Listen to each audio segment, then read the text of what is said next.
Welcome to the Let's Talk About Love, Sex, and Infidelity podcast with your host, Todd Creager. Todd has over 35 years of experience working with thousands of couples as a licensed therapist in his private practice. Todd shares his insights on this show.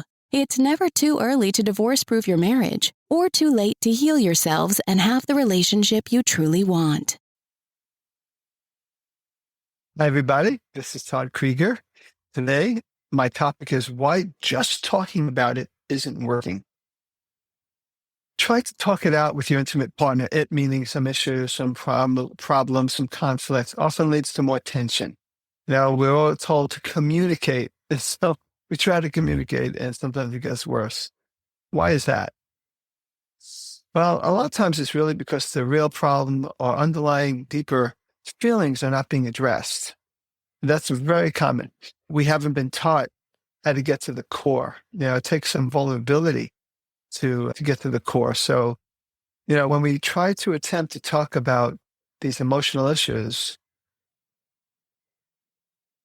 and we're not able to really get to the core, we do it halfway. It's called secondary emotions. We live in secondary emotions. Secondary emotions are frustration, anger. Sometimes we get into opinions, and they're more surfacey, and the reactions usually to much more vulnerable, softer feelings. So I'll get to that. What do I mean by the softer feelings? But the question might be, why do we fight more when we try to talk about our issues? I've had many couples say, so we try to talk more, it just unravels, and it's like, it's discouraging. Why should I even bring anything up? So are we doing something wrong in our communication? And the answer is probably yes, we are, but it's not our fault. It's not something that we should blame ourselves for. We need to understand what really it is. And that's what I'm talking to you about. So primary emotions would be emotions that are a little more deeper, a little more vulnerable, feelings such as sadness and hurt and disappointment, and definitely fear. These are raw feelings, shame, embarrassment. Well, I felt embarrassed when you said that about me versus, I can't believe you said that in front of a lot of other people. Okay. You shouldn't have said that. Made me feel like you don't care about me. Okay. That would be a typical conversation that leads to more defensiveness, more protection on both parties. And they don't really get to the deeper issues, which in this little hypothetical example is, I was really embarrassed. I felt embarrassed. So, a lot of times couples can talk and talk and talk, and they don't get anywhere. They're not making any progress. And the reason for that is that they're not really giving the other person an experience of, I get you. They're not accomplishing that.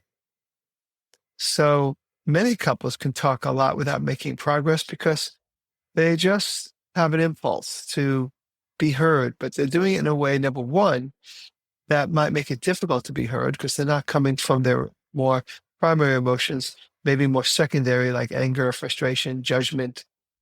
Okay. And also the partner listening is oftentimes not in the mindset of dropping one's agenda and totally tuning into the person expressing their feelings. So there can be a lot of that talking. Point, counterpoint, point, counterpoint, point, counterpoint, point, counterpoint. I did this, no, you didn't, you did that. And people get in a whole deal of what they're really trying to do is get to the truth. But the problem with getting to the truth is we all have different perspectives. We all have different filters in our brain and mind, and we see things differently. So when we keep going after the truth, it just leads to frustration. Instead, we need to make another intent, and it's not to be right. It's not to get to the truth, but it is for the other person to feel understood and for me to express myself so that you can understand me. That's why sometimes couples will come to me and go, we talked for hours and it did no good. It didn't do any good, but it's not because communication doesn't work. It's because you're not working the communication. You're not doing what communication really is intended to do, which is to share information about me to you, and you take it in. And then you get to share information about you to me, and I take it in and I check it out because I may not get your communication very accurately because it might trigger something in me or I have my own ideas about it. So we all have to be humble and definitely second guess ourselves. I know a lot of times we say we shouldn't second guess ourselves, but I think when it comes to interpersonal communication, we need to second guess ourselves. Like maybe I don't get it right. Well, this is how I heard it. Is this what you meant? Because our intent is to deeply understand what's going on with the other person and to go after the deeper feeling, the primary emotion. Wow, you seem really annoyed with me. Talk to me about why you're annoyed. You could always start there. I'm not saying you got to go to the hurt or the sadness, but your intent is to be interested in the person who's angry or frustrated or annoyed. And oftentimes, when you create a safe place for that person to express their secondary emotion, it's easier for the primary emotion to come up. The only problem with secondary emotions is when we stay there because we're trying to be right. We're going after the truth, my truth, defending ourselves, all that kind of stuff that doesn't do any good.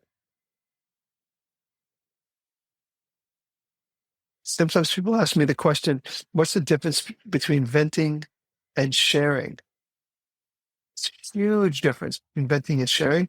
When I wrote my book back in 2008, The Long Hot Marriage, I had an editor and he was right about everything he told me and he corrected me and I had to rewrite so much, except for one thing. He said, what do you have against venting? My wife and I vent all the time and it works. I go, good that it works for you. But typically it doesn't work. Venting is just, the intent of venting is to get rid of my bodily tension at your expense. And oftentimes it is at your expense. The graphic analogy I use is, so if I'm nauseous and I throw up on you, I feel better. So sorry for the graphics on that one, but you know what I mean, I think. But when I'm sharing, my intent isn't to reduce my tension. My sharing is my intent is to flash, to expose something in me and let you know this is what's going on with me. It's to inform you. The intent is to inform, not to reduce my tension. When we truly share, we may still have tension because we're sharing it in a way that respects the other person's emotional well-being. I'm going to have to hold on to my frustration, sadness, hurt, even anger in a way that when I share it, it's not diminishing you in any way. The expression I've said is, just because I'm angry doesn't mean my wife has to suffer. So I'm going over a few things. Let me kind of summarize what I'm saying here. Again, question is, why do we fight more when we try to talk about our issues? A lot of it is because we get stuck in the secondary emotions by, anger and frustration, and we don't go deeper to the more vulnerable emotions. And are we doing something wrong in our communication? Yes, and it's usually is in our intent of the communication. If our intent is something other than to inform our partner what's going on with me, then it's wrong. It's not effective. Instead, our intent might be to reduce our tension, defend ourselves, punish the other person, many other intents. And mostly it's to reduce my tension. That doesn't work.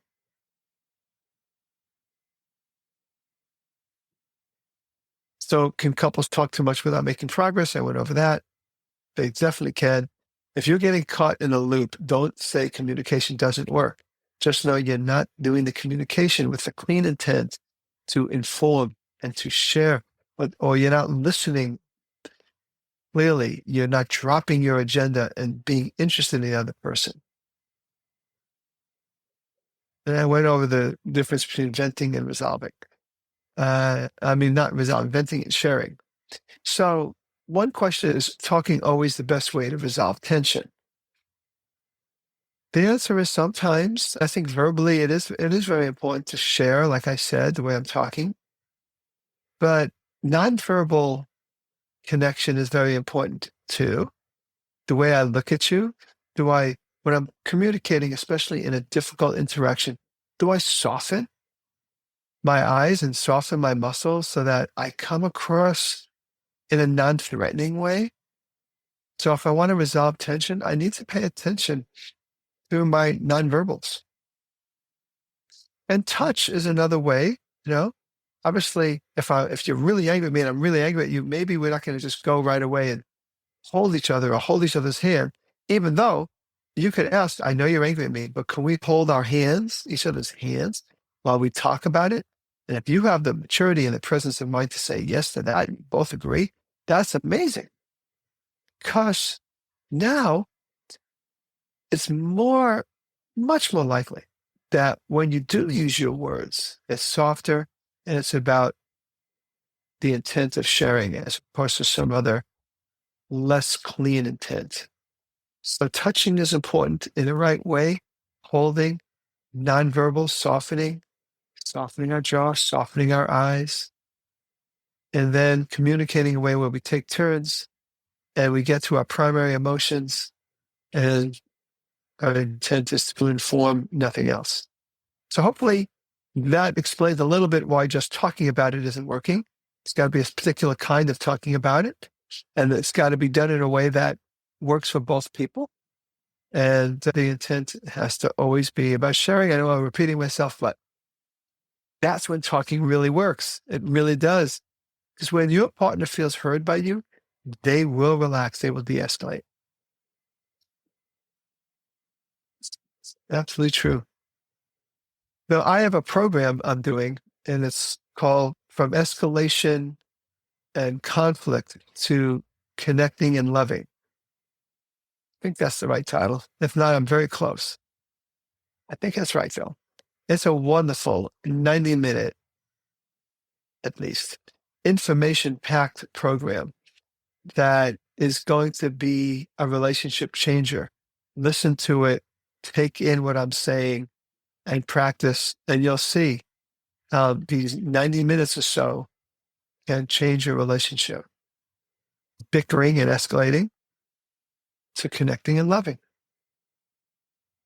I can't imagine too many things more important than that for our relationship. So anyway, that's what I wanted to talk to you tonight. Thank you for listening.